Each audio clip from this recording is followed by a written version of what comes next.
दोस्तों नमस्कार, मैं संजय जैन आपका स्वागत करता हूं। हमारे आज के मेहमान एमआईसी सदस्य पीडब्ल्यूडी विभाग के आमापारा से दूसरी बार ऐतिहासिक मतों से चुनाव जीतने वाले विजय मोडवानी जी स्टूडियो पहुंचे हैं। मैं उनका स्वागत करता हूं, अभिनंदन करता हूं। विजय भैया, सबसे पहले धमतरी गोट में आपका स्वागत है। चुनाव के पहले भी आपसे कई बार चर्चा करने का मौका लगा है, तो सबसे पहले मैं चर्चा की शुरुआत यहाँ से करूँगा, क्योंकि अब आप निगम में पार्षद भी बन चुके हैं, निगम में भाजपा की सत्ता भी आ चुकी है ना, और आप एमआईसी में महत्वपूर्ण विभाग पीडब्ल्यूडी आपको मिला है। पिछले कार्यकाल को लेकर अपन चर्चा की शुरुआत करेंगे। पिछले कार्यकाल में भ्रष्टाचार को लेकर आपने 5 साल बुलंद आवाज बुलंद की थी।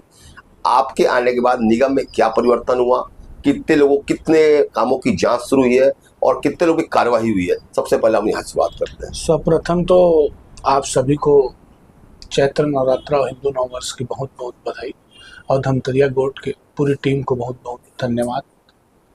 और जैसा कि आपने कहा कि निगम में अभी भारतीय जनता पार्टी की सत्ता है, निश्चित ही मैं धन्यवाद देना चाहूँगा सभी मतदाताओं का, जिन्होंने हम पर विश्वास दिखाकर धमतरी नगर निगम में भेजा।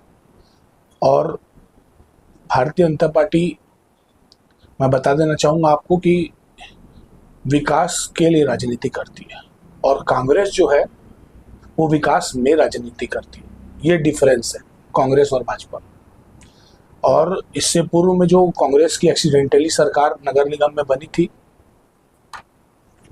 हमने एक अहम विपक्ष की भूमिका निभाई, विपक्ष में रह के, और हमने बार बार कहा कि भारतीय जनता पार्टी सुशासन वाली सरकार नगर निगम में आने वाली है।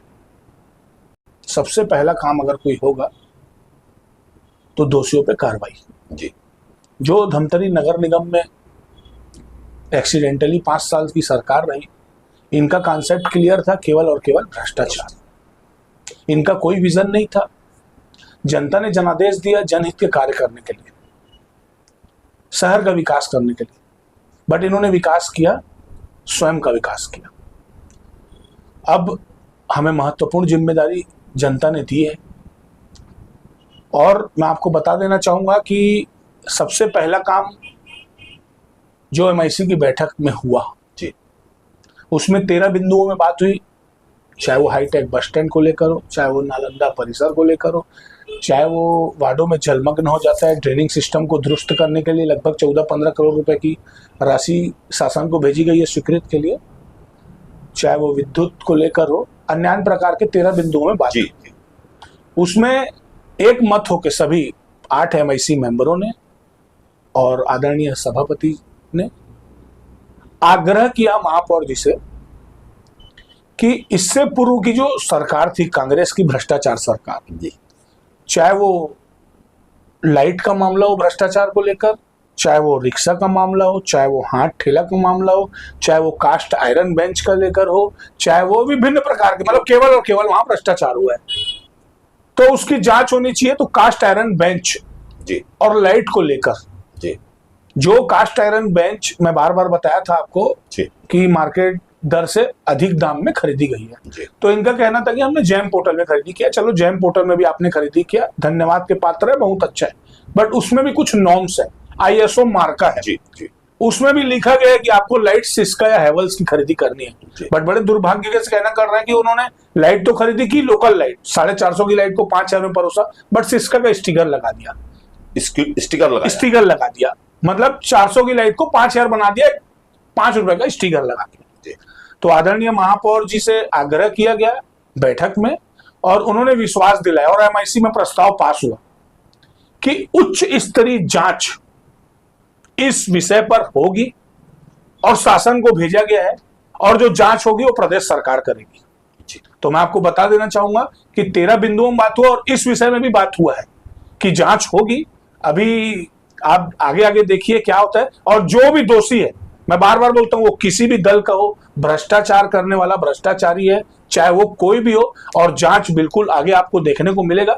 जिन्होंने भ्रष्टाचार किया है उसको बख्शा नहीं जाएगा। आदरणीय रामू रोहरा जी के छवि से कोई समझौता नहीं किया जाएगा। आपने बताया कि ब्रांडेड लाइट की जगह लोकल लाइट स्टिकर लगा के ये तो सीधे से धोखाधड़ी का मामला है। इसमें तो कंपनी वालों को भी विश्वास मिले, क्योंकि कंपनी का नाम भी खराब होता है। तो इसमें तो आप लोग प्रथम दृष्टया तो आपने अभी प्रथम दृष्टया तो ये मामला आ चुका, तो आपने किस पे कार्रवाई की? अभी तक कुछ कार्रवाई? आपने शासन को उच्च स्तरीय जांच के लिए पत्र लिखा, ये एक अलग मामला है। प्रथम दृष्टया जब फोर्जरी दिख रहा है तो नगर निगम में भाजपा की बहुमत है, निगम में भाजपा के महापौर है, प्रदेश में भाजपा की सरकार है, तो प्रथम दृष्टया किसी में कार्रवाई हुई क्या अब तक? देखिए, यहाँ पे सबकी मिली भगत है, चाहे अधिकारी हो, चाहे कर्मचारी हो, चाहे इससे पूर्व में जनप्रतिनिधि थे, इन सब की मिली भगत है। और हमने दूध की रखवाली के लिए बिल्ली को रखा था जी। और बात आई जांच की, तो मैं बार बार बोल रहा हूं, मैंने ये कहा कि जांच उच्च स्तरीय होनी चाहिए जी। शासन को भेजना चाहिए। जो यहाँ के जिम्मेदार लोग हैं ये जांच नहीं करेंगे जी, ये खुद उसमें लिप्त है, तो क्या जांच करेंगे? मैं आपको बार बार बोल रहा हूं, जांच होगी, उच्च स्तरीय जांच होगी। जनता उम्मीद लगाई, कब तक होगी आपके हिसाब से? कब तक दोषियों को सजा मिलेगा? क्योंकि ये जीवंत सवाल है, क्योंकि आपने 5 साल मुखर होकर आपने निगम में खूब हल्ला मचाया है, तो जनता आप पे देख रही कि जांच, कई बार जांच 10-10 साल नहीं होता। आप जानते हो हमारे जांच की प्रक्रिया आती है, आदमी रिटायर्ड हो जाता है, जांच चलते रहता है। ये भी ऐसे ही हुआ, पता लगा 5 साल जांच के नाम पे जांच चलता रहा और हासिल कुछ नहीं आया। देखिए, मैं ये चाहता हूं कि आप हमारे दर्शकों को बताएं कि जांच कब तक हो जाएगा, कब तक में जांच समिति बनेगी और रिजल्ट कब तक आएगा? देखिए, भारतीय जनता पार्टी जो कहती है वो करती है। हमने बनाया है, हम ही संवारेंगे। इसी संकल्प को लेकर भारतीय जनता पार्टी चुनाव लड़ी। आज पंच से लेकर पार्लियामेंट तक भारतीय जनता पार्टी की सरकार है। मोदी की गारंटी में हमने जितने वादे किए हमने पूरे किए। तो भारतीय जनता पार्टी जो कहती है वो करती है। और बात आई जांच की, उस समय किसकी सरकार थी, क्या थी? आज प्रदेश में सुशासन वाली विष्णुदेव साय जी की सरकार है और नगर निगम में मजबूत प्रतिनिधित्व है आदरणीय रामू दोरा जी। मैं आपको बार बार बोल रहा हूं, अब उनकी छवि से कोई समझौता नहीं किया जाएगा और वो भली भांति जानते हैं धमतरी नगर निगम को इससे पूर्व में क्या कैसे कार्य किए गए। तो जांच जो है वो कुछ दिनों में होगी, सालों में तो होगी नहीं। ये आश्वस्त करना चाहते हैं आप? मैं आपको क्या बोल रहा हूं, जांच कुछ दिनों में होगी, सालों में बिल्कुल नहीं होगी। और जो भी दोषी हैं उनके ऊपर कार्रवाई होगी, उनको ब्लैक लिस्टेड किया जाएगा। आप पीडब्ल्यूडी विभाग के एमआईसी सदस्य हैं। पिछला 5 साल पूरा टेंडर मैनेजमेंट में बीता है, अपनों को प्रीत किया गया है। इस बार क्या आपके द्वारा कैसे व्यवस्था बना जाएगी ताकि पारदर्शिता से काम हो सके? इसके लिए कोई व्यवस्था बनाई जा रही है? देखिए, 5 साल जो इससे पूर्व का कार्यकाल था उसमें 4 साल प्रदेश में कांग्रेस की सरकार थी जी और 1 साल भारतीय जनता पार्टी की सरकार थी। तो 4 साल जो कांग्रेस की सरकार थी प्रदेश में और धमतरी नगर निगम में कांग्रेस की सरकार थी, तो इन्होंने चैनल बुला के काम किया। जी। जैसे ही भारतीय जनता पार्टी सुशासन वाली सरकार 2024 में आती है, तो आप रिकॉर्ड निकाल के देख लिए, 2024 से ओपन टेंडर किया गया, कंपटीशन किया गया। तो आगे भी भारतीय जनता पार्टी की सरकार आई, यहां कांग्रेस की सरकार थी, तो कंपटीशन में जो है वो जो टेंडर हैं, जो ठेकेदार है, उनको स्पष्ट समझाया गया है अभी कि कोई गुणवत्ताहीन काम नहीं होगा जी। और धमतरी नगर निगम में हम पर भरोसा दिखाया है, हमको खड़ा उतरना है और गुणवत्ताहीन काम बर्दाश्त नहीं किया जाएगा। जो प्रक्रिया है उस प्रक्रिया के तहत आपको टेंडर लेना है। जो एसओआर रेट तय होता है उसमें मैं आपको बताऊंगा, हर कार्य बिलों में जाएगा। इससे पहले भी 6 करोड़ के विकास कार्य प्रदेश सरकार के द्वारा, भारतीय जनता पार्टी के द्वारा भेजा गया, बिलों में काम गया। लगभग 55 से 60 लाख रुपए की बचत नगर निगम को हुई। विजय भैया, बिलों के चक्कर में काम की गुणवत्ता पर हमेशा सवाल उठते हैं। मैं चाहता हूं कि काम की गुणवत्ता, क्योंकि शासन का पैसा या जनता का पैसा तो आम जनता का है जो टैक्स में देता है, तो काम की गुणवत्ता को ले भी कम से कम बात होनी चाहिए, क्योंकि बिलों के चक्कर में काम गुणवत्ता खराब होती है। आज सड़क बनती है, 6 महीने सड़क फट जाती है। इसको लेके क्या प्रयास होना चाहिए? देखिए, इससे पूर्व में सरकार में क्या हुआ आप भली भांति जानते हैं। मैं बार बार बोल रहा हूं, अभी साफ सुथरे तरीके से कार्य किए जाएंगे।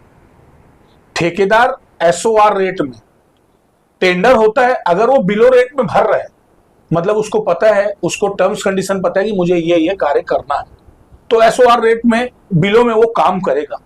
तो जो भी काम लेगा उसकी जांच मैं स्वयं करूंगा जाके, हमारे अधिकारी कर्मचारी तो जाएंगे ही। गुणवत्ताहीन काम बर्दाश्त नहीं किया जाएगा। ठेकेदारों को भी स्पष्ट किया आप काम मत लीजिए, अगर आप बिलों में काम लिए हैं तो जो मापदंड है वो पूरे करने पड़ेंगे, अन्यथा ब्लैक लिस्टेड होगे।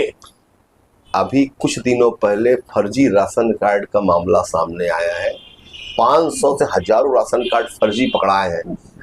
आपके जिम्मेदार, आपके महापौर, आपके द्वारा क्या कार्रवाई की गई? देखिए, हम जैसी सत्ता में आए उसके 2-4-5 दिन बाद पता पड़ा कि लगभग 1000 फर्जी राशन कार्ड बनाए गए हैं इन जिम्मेदार लोगों के द्वारा। जी, मैं बार बार बोल रहा हूँ, इससे पूर्व सरकार में हर डिपार्टमेंट में भ्रष्टाचार हुआ है, चाहे वो मृत्यु प्रमाण पत्र, जन्म प्रमाण पत्र को लेकर क्यों ना हो, और फर्जी साइन की गई है अधिकारियों की। जी, और एक बार अगर ओटीपी जनरेट होता है सुबह, तो आप एक दिन में फर्जी 1000 कार्ड बना सकते हैं। अच्छा, 1000 कार्ड बना सकते हैं। और जो यूएसबी थी वो गुम गई थी या चोरी हो गई थी इससे पूर्व कार्यकाल में। सबसे ज्यादा फर्जी कार्ड बठेना वार्ड में बने, ये भी बता रहा हूं मैं आपको। अच्छा, और जैसे मीनू कार्ड रहता है ना, जैसे आप होटल में जाएंगे मीनू कार्ड रहता है, वैसे यहाँ पे इन्होंने दुकान खोल के रखी थी खाद्य विभाग में। अच्छा, एक कार्ड का 4000 रुपए रेट था, प्राथमिक कार्ड का 3000 रुपए रेट था। आदमी देख के रेट तय होता था और भ्रष्टाचार करते थे और फर्जी कार्ड बनाया गया। तो आदरणीय महापौर जी के संज्ञान में आया, एक बैठक रखी गई, अधिकारी कर्मचारियों को बुलाया गया और जितने भी वार्डों के ARI हैं वो वसूली करते हैं, वो हर घर को जानते हैं। तो आगे एक रूपरेखा बनाई गई है कि 10 से 15 दिन में जो ARI हैं वो जाके जांच करेंगे, जो फर्जी कार्ड बने हैं उसको निरस्त किया जाएगा, और जो इससे पूर्व में भी बहुत सारे लोगों ने प्राथमिक कार्ड बनाया गया है उनका भी निरस्त किया जाएगा। इसके लिए समय लगेगा, कोई 1 दिन 2 दिन 5 दिन में नहीं होगा, बट इसमें ध्यान है और इसमें कार्रवाई होगी। इसमें आपने बताया कि 3 से 4 हजार में खाद्य विभाग, तो इसमें क्या खाद्य विभाग की संलिप्तता दिखती है क्या प्रथम दृष्टि आपको? क्योंकि बिना अधिकारी के सपोर्ट के कोई भी फर्जी काम नहीं हो सकता। मैं जहां तक मेरी पत्रकारिता का अनुभव बोलता है तो अधिकारियों को मिलीभगत लगता नहीं लगता इस पूरे मुझे ऐसा लगता है कि सभी की मिलीभगत है, तब इतना बड़ा कार्य किया गया और अंजाम दिया गया। कोई एक अकेला व्यक्ति नहीं कर सकता, तो इसकी जांच होगी, धीरे धीरे सब पता पड़ेगा कौन लिप्त है, और जो लिप्त रहेगा उसके ऊपर कार्रवाई। निगम को काजल की कोठरी माना जाता है क्योंकि चुनौती हमेशा आपके लिए भी है। निगम में जो भी व्यक्ति जनप्रतिनिधि बनता है उसके लिए हमेशा चुनौती रहती है। आपके द्वारा निगम में कार्यों में पारदर्शिता लाने ऐसा कौन सा कार्य, कौन सी योजना बनाई जाती है लोगों को आसानी से समय सीमा में और बिना किसी भ्रष्टाचार के काम हो सके, इसके लिए कोई व्यवस्था बनाई जा रही है? देखिए, ऐसा मैं नहीं मानता कि काजल की कोठी मानी जाती है, ठीक है, कहा जाता है ऐसा। मैं बार बार बोलता हूं, कार्य करने के लिए इच्छा शक्ति होनी चाहिए। ये भोली भाली जनता है, ये जब वोट डालती है तो यह सोचकर डालती है कि जो सरकार बैठेगी वो हमारे हितों की रक्षा करेगी, विकास के कार्य करेगी। और आज धमतरी बहुत पिछड़ा हुआ है, मैं मानता हूं जी। और अब समय आ गया है, मैंने बार बार कहा कि एक पंच से लेकर पार्लियामेंट तक, आज नीचे से लेकर ऊपर तक भारतीय जनता पार्टी मोदी की सरकार है। और अब मैं विश्वास दिलाता हूं आपको कि इन 5 वर्षों में जो इतने वर्षों में नहीं हुआ वो आपको अभी देखने को मिलेगा। और सबसे ज्यादा पैसा जनसंख्या के दृष्टिकोण से धमतरी नगर निगम को आएगा, चाहे 13 नगर निगम जितने भी हैं। और एक सक्षम नेतृत्वकर्ता हमको मिला है, प्रदेश के आदरणीय महामंत्री रामू अरोड़ा जी। उनकी सोच बहुत अच्छी है, उनका विजन क्लियर है। और आपने देखा होगा कि हमारे बैठने के बाद ही, चाहे वो 4 लेन का काम हो, 3 सड़क हो, चाहे सियावर चौक वाला हो, रुद्री रोड हो, चाहे रत्ना बांधा रोड को लेकर हो, चाहे नालंदा परिसर आपके पीछे ही स्वीकृति प्राप्त होगी, चाहे हाईटेक बस स्टैंड को लेकर हो, तो पैसे की कोई कमी नहीं होगी। जनता ने हमें जनादेश दिया है जनहित के कार्य करने के लिए, उनकी सेवा करने के लिए, मूलभूत सुविधाएं उपलब्ध कराने के लिए। तो सब काम अच्छे से होंगे, व्यवस्थित ढंग से होंगे। थोड़ा समय लगेगा, थोड़ा समय का अर्थ होता है कुछ महीने, ना कि साल जी। आप कुछ महीने बाद देखोगे, जैसे आमापारा में ही कुछ घंटे से बारिश गिरने से जलमग्न हो जाता है वार्ड, उसके लिए भी 1 करोड़ की सिक्योरिटी शासन के द्वारा लाई गई है, कार्य प्रारंभ है। तो धीरे धीरे एक जनता के साथ बैठ के रोड मैप बनाया जाएगा और विकास को गति दी जाएगी। और मैं आपको विश्वास दिलाता हूं, आज आप मेरी रिकॉर्डिंग रखिए, सबसे ज्यादा विकास के कार्य इस 5 वर्षों में होगा रामू अरोड़ा जी के नेतृत्व में। और धमतरी की जो जनता है, अपने बच्चों के लिए जो सपना देखी है, उसको साकार अगर कोई करेगा तो मोदी की सरकार करेगी। आप क्या चुनौती मानते हैं? आप, क्योंकि निगम में चुनौती हमेशा रहती है, आपको कोई लगता है कि आपके लिए भी कोई चुनौती है निगम में? देखिए, हमारे लिए चुनौती है, हमको विकास कार्य करना है। जनता ने हमें जनादेश दिया है, उस पर खड़ा उतरना है। और जो भ्रष्टाचार है वो बिल्कुल बर्दाश्त नहीं किया जाएगा। जो सिस्टम से काम होता है वो सिस्टम से काम होगा।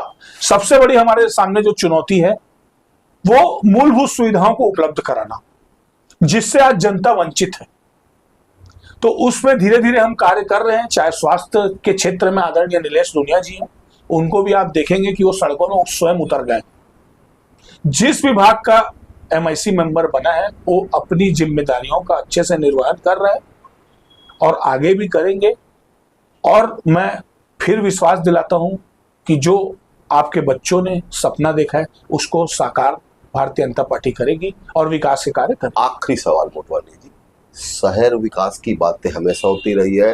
पिछले 5 साल के अलावा भारतीय जनता पार्टी लंबे समय तक निगम और नगर पालिका में शासन करती रही है। शहर का जो विकास, समुचित विकास, प्लानिंग के साथ विकास होना चाहिए। सड़क बनता है, बाद में नाली बनती है, नाली बनती है, सड़क बनता है। कोई भी काम प्लानिंग से नहीं होता, जिसके चलते शासन का हजारों रुपए बर्बाद हो जाता है। मैं ये चाहता हूं कि आपके द्वारा ऐसा कोई काम किया जाए, धमतरी विकास के लिए प्लानिंग किया जाए। इसको लिए कोई काम हो रहा है क्या? प्लानिंग के साथ पैसा, विकास अलग चीज है। जब तक प्लानिंग होगी, विकास का सही नतीजा जनता के सामने नहीं आएगा। बहुत अच्छा प्रश्न आपने कहा, इसको भी लेकर मैं आपको बताना चाहूंगा।